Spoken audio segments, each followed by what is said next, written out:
Be bold. Be heard. Welcome to Unmute Your Mic with your host, Jessica Bell.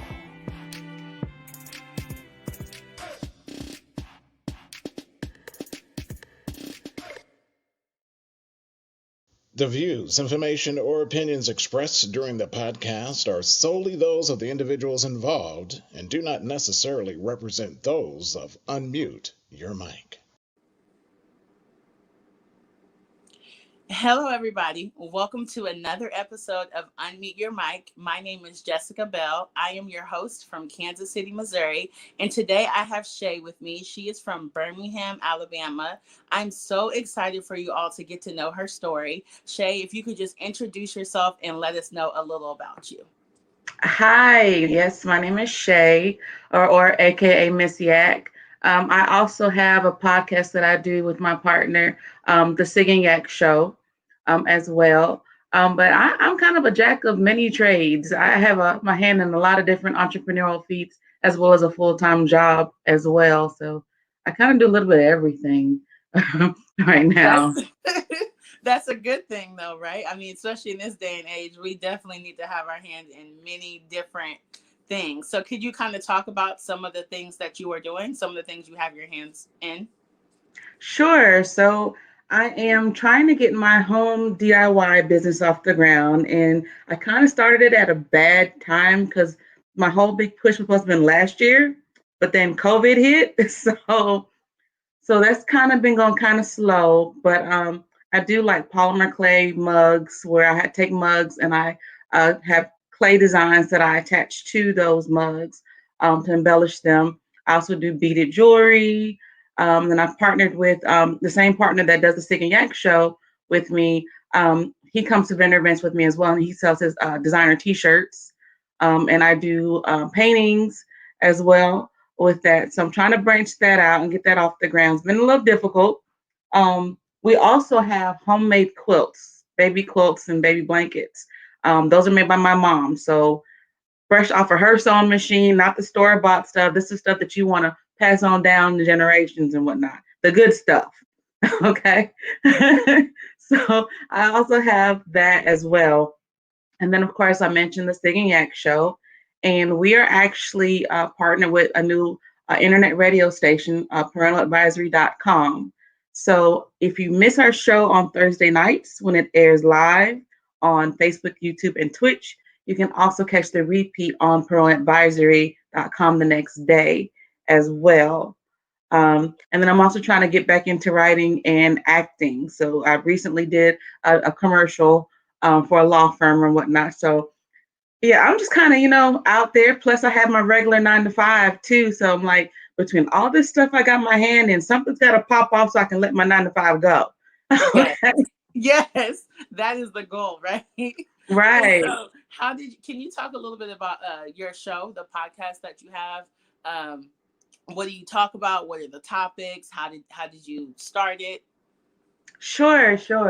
So it originally came about when I met my partner, and we're still new at it. We met in May of last year. So had it not been for COVID, none of it would have even started. So that's one good thing that came out of 2020. But it was actually originally his idea, and then he brought me on board, and I kind of took it and ran with it. So he likes to say I'm the brains of the duo. So I try to, market it and help them come up with ideas and ways to make it better. But I think ultimately our end goal with that show is we would love to be able to cross over and be on TV. So that's where we kind of see ourselves going with that. That's the end goal. So we have different shows that we try to model after. So that's what we're headed towards. But some of the topics that we've talked about thus far, most recently, this past Thursday, our show was Surprise, I'm a Swinger. So we talk about stuff like that. It's a lot of relationship type stuff, but we'll also talk about current events. So we did touch on the riot at the Capitol building that just happened. I'll have my little segment. It's the celebrity. And so I'll just, put out some news about what's going on with the celebrities right now.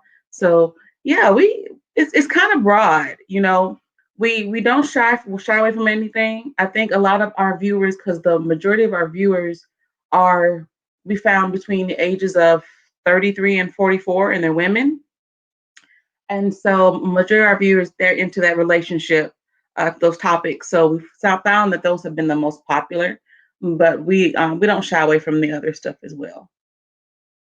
I love that. And personally, I love listening to ones that have the different topics. So you're not kind of pigeonholed into just one Right, specific topic, so that, when you're right. listening, you're going to get a wide variety of things. So I think that's awesome. So, with all these things that you have going on, uh, like you said, you also have your regular 9 to 5. How do you maintain balance? How do you stay productive and not get overwhelmed? My kids. So I'm a single mom of two. So I have two teenagers, and they are quick to tell me like, "Mom, you're doing too much. You need to go sit down." Because I'll come up with them like, "Oh, I have a new idea for this and this and this," and they're like, "When are you going to have time to do that?" so so my kids are the one to kind of like, "Okay, mom, you need to bring it on in, bring it on in," because my mind goes like 100 miles per minute. I am a true busybody. I stay busy. My parents tell me I don't know how to relax. So I'm that type of person. I see myself when I get into my 60s, 70s, I don't think I'll ever fully retire. I'll probably still have at least a part-time job because I just got to be doing something all the time.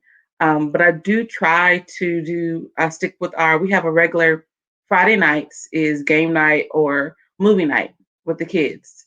So we try to keep that going every Friday. So I let them choose, okay, we're doing movies tonight, we're doing games tonight. So for example, last night was they wanted games, but then we ended up changing over to movies. So that's our time to kind of reconnect and bond and whatnot. So that helps. Try to keep me sane. Yes, I love that too, because it's so important. Like, we can, especially when as creative people, where our minds are constantly going, and we're like, let's do this, let's do this, let's do this. Right. And it's so Right. easy I to have be so many like, ideas in my head. right? And it's like, if you actually executed them all at the same time, you would just be done. Like, you would have no energy, no Right. anything. So Exactly. I mean, I'm really big on timing, and I know that timing is very important. So sometimes if you do the right thing at the wrong time, it's like, dang, if I just would have waited 6 months or waited a month, or, Right. sometimes we need to, like, we delay things that we already should have done. So I Mm-hmm. think it's really important that we have, that balance where it's like, okay, like you said, your children and that kind of thing. So then, going a little deeper, you said you're a single mom of two. So, what is that like with what's going on in today's world? What is it like to raise kids? Oh wow. So this past year, of course, has been hard. It's been hard for everybody. I feel really bad for my kids because they can't have that interaction with other children, like they're used to having. Now, my son, he did still play football this past season, and thankfully, they never had any outbreaks on the football team at his school. Other schools did, and they had to, they couldn't play those teams or whatnot, but thankfully, his team never did. So that was a blessing. But I try to get them out every now and then, just if we don't do them, but just ride around and go to my folks' house or whatnot, just to get them out the house. Because I feel really bad for them for this past season. Now, me, I have to work, so I have no choice but to get out and interact with people and whatnot. But for the most part, they're stuck in the house. Um, so I do. I try to, have them interact with them. And then, my boyfriend has two teenagers as well. So we try to do things together, a lot of times as well. We include them on our game nights and movie nights and whatnot. So that's fun. Um, but, nowadays it's this, I found myself, I don't censor myself as much as I did because they're both teenagers. So in my mind, I'm sitting there thinking, you hear worse than this at school, so why do I have to censor myself anymore? Okay, so I just keep it real with them now at this point. I'm like, hey, all right, as long as we keep that mutual respect going on here, okay, this, I'm mommy and whatnot. We're good, we're Gucci.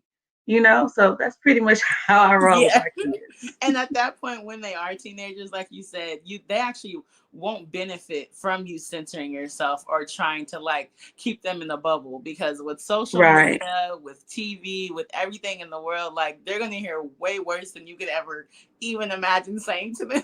So Exactly, exactly. And I tell them all the time, I'm like, I would much rather you hear things from me than going to school and hearing off the streets and whatnot, because I'm not gonna lie to you. Now, yes. your friends in school, they might not necessarily be lying to you, but they don't necessarily know what they're talking about either. And that Exactly. makes a world of difference. So they may Definitely. think they're telling you right, but they don't know what they don't know. Exactly. And they might be giving you bits of truth with bits of things they don't know. And so it's just, yeah, Right. that's very confusing. So I definitely understand that. So then what has it been like, just your story up until this point? What are some of the things that you have had to overcome to get to the place you are now? So I know that I don't know you, but you definitely come off very positive and like you have a great spirit. But I know that a lot of people who are in this place now have had to overcome things to get to where Mhm. they currently are. So what are some of the things that you feel like kind of stand out in your life that you've had to overcome? Wow. Well, the biggest thing for me is stress. There was a time almost 10 years ago where I was probably the most stressed I'd ever been. I'm like I said, I'm raising two kids by myself, no child support, no significant other in my life to help out or whatnot. I'm basically robbing Peter to pay Paul, you know, every day. And I think I've never in my life ever been that stressed. Like, I don't know what I'm going to do. Like, my kids will be good. They have no idea what's going on, and they would eat, but I wouldn't eat. So I'm trying to do everything that I can do to make sure they're good, they're provided, they got a roof over their head and whatnot. And I just all of a sudden got sick.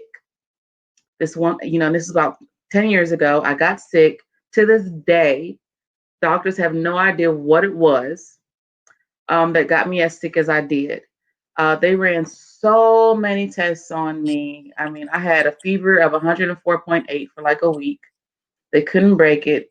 All the medication they were giving me, nothing was working. They had me sleeping up under an ice blanket. They had all kinds of chest x-rays, EKGs. They're scanning, everything. Every other day, there's more tests. They put me in a medically induced coma because they could not stabilize me. And to this day, they really do not know what it was that got me as sick as I was. And so, in hindsight, the only thing that I can contribute to is stress. I mean, 'cause, people say stress will kill you, and I'm here to tell you, stress will kill you. I remember doctors coming and holding my hand and just looking at me and shaking their head because they didn't know what to do. I mean, it was just that scary. It was just that touch and go. I mean, I had my face, my whole body started swelling, and my face was almost unrecognizable to the point where my kids didn't see me for a week. My parents were scared that I would scare them. Now, keep in mind, when this was going on, my kids were like 5 and 4 years old. My son had literally just started kindergarten. He'd been in kindergarten for like 3 weeks before I got sick. So like this was a very, very traumatic event for all of us. And the whole time that I was in there, I was in there like just over 2 weeks. And it was like as quickly as I got sick, all of a sudden she started getting better. No idea how or why, I just started getting better. Um, but the whole time I was in there, the song that kept replaying in my head was "Jesus Take the Wheel." Because the whole time I was living my life like, these are my goals. This is what I want to do. It's got to happen. Boom, boom, boom, boom, boom. And so I'm very goal oriented. And so I had to get to the point where I'm like, okay, God, apparently this is not what you want for me. So please just take the wheel because I got to get back to my babies. That's all I was concentrating on. I'm like, please help me. Please heal me. I got to get back to my babies. Jesus Take the Wheel was on constant repeat in my mind while I was in the hospital. And then when they finally did release me, the blood vessels had burst behind my eyes. So I had double vision. And because they didn't know what was going on with me, they didn't want me to go back to work. Now you sitting there telling a single parent of two kids that she can't work. And I'm like, I said, no, I got to go back to work. I'm all they've got. They need me.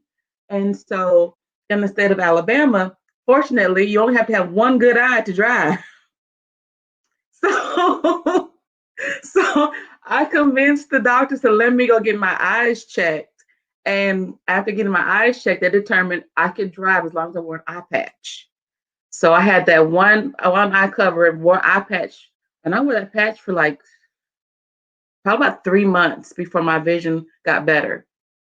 So I had double vision for about 3 months. And when I had got released, I had to go through physical therapy because my whole equilibrium was off. I couldn't stand up straight. I remember walking to the store with my grandma. She was, in the house with us to help, me get around and want to help me with my kids. And I looked at her, she's on her cane, and I'm on this grocery cart leaning over to support me up. I said, Grandma, between the two of us, we make one whole person.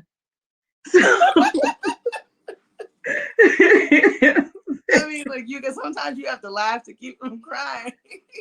I'm serious, Oh absolutely. Yeah, goodness. it was a very traumatic event. I think that year was just hard for me and my kids, for my parents, because like I said, we didn't know what was going on. I got admitted on a Saturday, and on Monday they told my mom they didn't think I was going to make it. I mean, that's just how serious it was. And so for them to, hear that, I'm their oldest daughter and there's nothing they can do. I got two kids at home, they're young and whatnot. And I'm like, I'm pretty much all they got as far as, financial support, so it was just like, what's going on? And then that same year I had another cousin get sick and we're like, okay, what's going on? Then I had an uncle to die that year. So our family was just, getting hit pretty hard that year. But to this Wow. day, I tell people, I said, when they tell me they're stressed out, I say, shoot, you better calm your nerve. That is no, listen, that is so real because they also say that like stress is the silent killer. And Yeah, so really all the things that we digest and we're worried about and our body carries it. And I mean, it's such a blessing that you're here now to talk about what you went through. But yeah, like you said something that really stood out to me, and it was like we always have plans for our life. And we're like, oh, I'm gonna do this. I have 15 things right, planned, and God's like, hold down, slow your roll. Like, right. and ultimately, no matter what we have planned, it's what God wants first. And Hmm. so I think it is such a blessing that even when you were going through that, thank God that you did have family, because sometimes people go through things and they truly don't have anybody.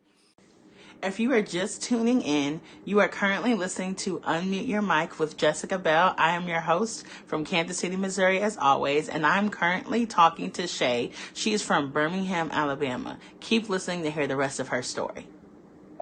And Right. but it also gives you a testimony, it gives you a story. And so Yeah. I know that when you were going through this part of your life, like you said, you you started getting better, but what did you do moving forward to make sure that you weren't as stressed out, because you still were a single mother, you still had two Yeah. kids, you still had to work, so how did you move forward? I had to let go of things that were negative in my life. So, like, for instance, individuals that were in my life that were causing me the most stress, I had to be like, you know what? If I was saw myself getting in a heated argument with that person, like, you know what? I'd take a step back. Okay, I'm gonna let you do you, and I'm gonna come on over here, okay? Because I'm not gonna allow you to get me to that point again. Because God did not save me for this, okay? Obviously, He's got something bigger and planned for me. I've got two beautiful kids that I need to be here for, and I'm not gonna let you take me out. So, and when I see other people get stressed, I try to talk to them like, okay, you need to take a time out, meditate, go, drink, have a glass of wine, whatever it is you need to do to help yourself relax. You need to go ahead and do that, because at the end of the day, it doesn't matter how stressed you get up about a situation. If the funds are not there, they're just not there. Okay. If people don't like you, they just don't like you. You know, if the car won't start today, guess what? It just won't start today. If my son broke my TV today, guess what? It's just broke, right? There's nothing I can do about it right now. So when I'm able to do something about it, I will. But as far as stressing myself out and getting bent out of shape, no, it's not worth it. It's not worth my mind. It's not worth my health. So we just gonna have to, just take a deep breath and keep it moving. And I love that, not to stress about things that we can't change. Like you said, if Mm-mm. you're stressing about money, but you just don't have money, then it's like, it's like you said, you're working yourself up, or you may be on the brink of getting sick. Because the thing is too, is we don't always know what's going on inside of us. No. And so a lot of times, if we think if we're good on the outside, then we're good, but we have all these things that are silently attacking us, and at one, you never know when is going to be the breaking point. So I love that you Exactly. said that you had to get rid of negative people in your life, because I think that's something even now so many of us struggle with, especially when we're used to having people around us just out of habit, or used to having Mm-hmm. people around us just because they've been around forever. Like, oh, I've known so and so for Right. 25 years, but that may be somebody that's really putting It's something toxic. negative in your life, and toxic. That's the word. So you went through that illness, you started removing toxic people from your life. And so at what point did you, or were you always kind of just the entrepreneur type? Or what point did you say, okay, there are other things I want to do outside of my 9 to 5? Well, I think I always knew that I wanted to do for myself. It was just a matter, okay, how and what exactly what avenue do I want to, pursue? And money, you know, like, okay, can I afford to do this? Because again, I got 2 kids. I'm not getting any child support. It's all me. So how can I do this? And it didn't happen when I wanted it to happen. Excuse me, it didn't happen when I wanted it to happen, but it did happen. And I'm still, I'm working on it and whatnot. And during that course of time, even after I started getting better, I did get remarried. Unfortunately, that didn't work out as planned, because he was an alcoholic. So that was some additional stress that was coming back into my life, having to deal with that, and the fear and the turmoil and the stress and the arguments that comes along being married to an alcoholic. And, and I tried to love this person through that.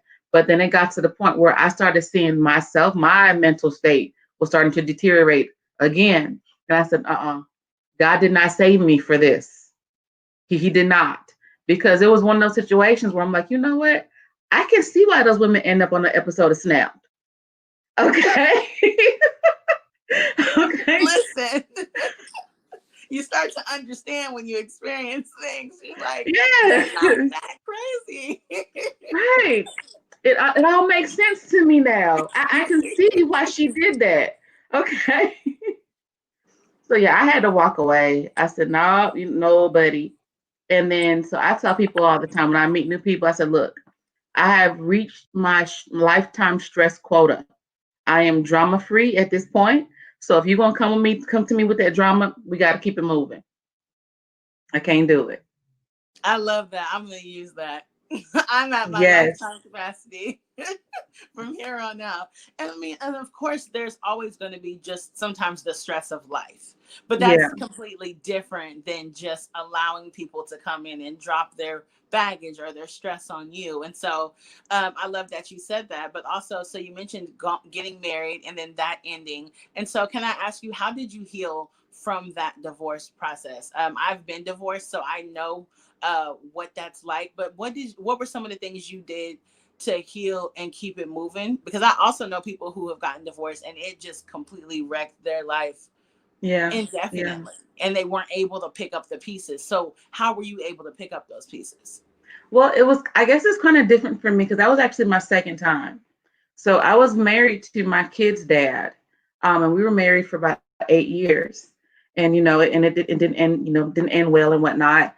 And that one was more traumatic for me than the second one because you get married, you don't get married with the intention of getting divorced, and then here I am divorced with 2 kids, and I'm like, this is not how I saw my life. This is not what I wanted for my kids, because I grew up in a two-parent family, two-parent home. My parents were high school sweethearts, and they've been married 40 plus years, still going strong. They're each other's best friends. And that's what I wanted for myself. And it just didn't happen that way. So that really bothered me. That hurt me deeply. And it hurt me that my kids would not have that. So it took me a minute to get over that more so than the second one. And even with the first one, uh, when I came back home, because I was living in Virginia at the time, and I moved back home to Birmingham. And even with relocating back home, and I'll reconnect with old friends, and like, you're not the same. You've changed. And going through a bad divorce will do that to you. Being in a bad marriage will do that to you. And so I had to go through some time to just find me again. Like, who am I? Because I think a lot of times people get in relationships and they get so caught up in compromising and trying to accommodate other people that they change who they are. And it's like, who am I? I did all this for this person who didn't value me, who didn't, love me or care for me or appreciate everything that I was doing for that person. And I was so bent on pleasing that person that I forgot how to please myself. So it took me some years to really try to get back to myself. And so I just spent time focusing on my kids and trying to provide for them. And that was my main goal. Now, with the second one, by then, I think I was more stronger and more secure in myself at that point. When I, got out the second one, I was like, you know what? I'm good. If I don't ever have another serious relationship again, then God, that's just what you had planned for me. I never saw myself with two divorces, but apparently I have horrible taste in men. So we're just gonna so we're just gonna focus on my kids. So like, I can't choose a good husband, but I have beautiful, smart, intelligent, God-fearing kids. So obviously, I'm meant to raise kids. I'm good at being a mom. So I had even toyed around with the idea of being a foster parent or adopting kids. I'm like, well, I'm good at that. If I just end up being the old lady in the shoe with a whole bunch of kids, then I mean, then maybe that's my destiny. you know. So, but yeah, I mean, I just sought out to just make a better life for my kids. Everything that I do is for my kids. I went out and bought my first home. I got them a puppy because I promised it's okay. When we move into a house, you can have a dog. So I got them their puppy and whatnot, and just continue with school. You know, I wanted to continue to make a better life for my kids. So it took me nearly 10 years to get my first degree, with being married, having kids, and, I served in the military for a short little while. So all of that, it took me about 10 years to get my first degree. And then after my divorce, my first divorce, I would just focus on bettering myself so that I could get those better jobs, to be able to provide for my kids. And so I'm glad to say that, even if my entrepreneurial ventures were not to kick off, I am comfortable with my 9 to 5 to, financially, so that we're good. We will be okay, just fine. And I'm good with that.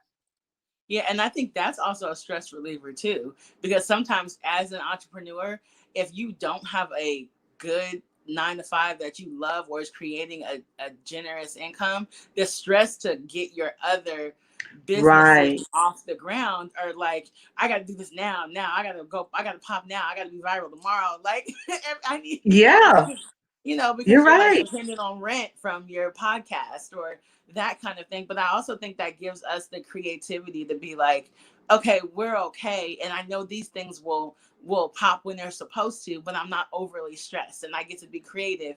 And you get to create the thing that you want without worrying about your lights being cut off or, Exactly. that kind of thing. So Yeah. your story is absolutely amazing. And we probably could have went down so many different lanes with all the things that you've overcome. But one of the things that I truly love about your story is just that you have overcame. You're not talking from a like woe is me place, but like this is what I went through, this is what I had to do to heal, and this is where I'm at. And your Yeah. story is still going. Like this is not the end. You're Nope. still going. And so if you could just share for maybe just a minute to the people who are listening, maybe to the woman who is an entrepreneur who has gone through heartbreaks, if you could just speak to her or him even and just encourage and let them know to keep pushing. Oh my goodness, most definitely. For all of you viewers who are out there watching with Jessica and myself, let me tell you, okay, today is not the end. Today is just the beginning. No matter what you've been through, no matter all the trials and struggles that you've been through in the past, they are what have made you who you are today. And because of that, you will excel, you will succeed, you will be successful in all your dreams and goals and visions. If there is somebody toxic in your life, whether they be a random stranger, somebody that you are in a relationship with, or a family member, even, if they're toxic in your life, it's time to cut them out. Okay? You can't take everybody where you want to go because those people are bent on keeping you back. So if you want to go ahead and step out, go ahead and step out in faith because God's got a bigger plan for you. Amen. Thank you so much, Shey. I really appreciate you being on my show. This was a great conversation. I know whoever is listening is going to be blessed by this. I want to thank you all for watching another episode of Unmute Your Mic. Please stay connected with Shey. At the end of this video, I'm going to have her contact information, the information about her show, and the other ventures that she's doing. So please support her, stay connected, learn from her story. Shey, I want to thank you again. And it's truly been an honor. And I want to thank everybody for tuning in to another episode of Unmute Your Mic. Thank you. Thank you for tuning in to another episode of Unmute Your Mic. This week, I was super honored to be able to interview and have an amazing conversation with Shey from Birmingham, Alabama. Please make sure to stay connected with Unmute Your Mic. You can find us on Apple Podcasts, Spotify, Facebook, and of course, YouTube. And please do me a favor and go and subscribe to our YouTube channel under the title Unmute Your Mic. There you are going to find some exclusive content that you will not be able to find anywhere else, as well as really helping me create awareness for this amazing brand and this amazing platform where people get to share their stories. As always, continue to be bold, be brave, and unmute your mic. Thank you for tuning in to Unmute Your Mic. Be sure to tune in next time when Jessica takes her mic off mute as she continues her journey to find stories that inspire and uplift our communities.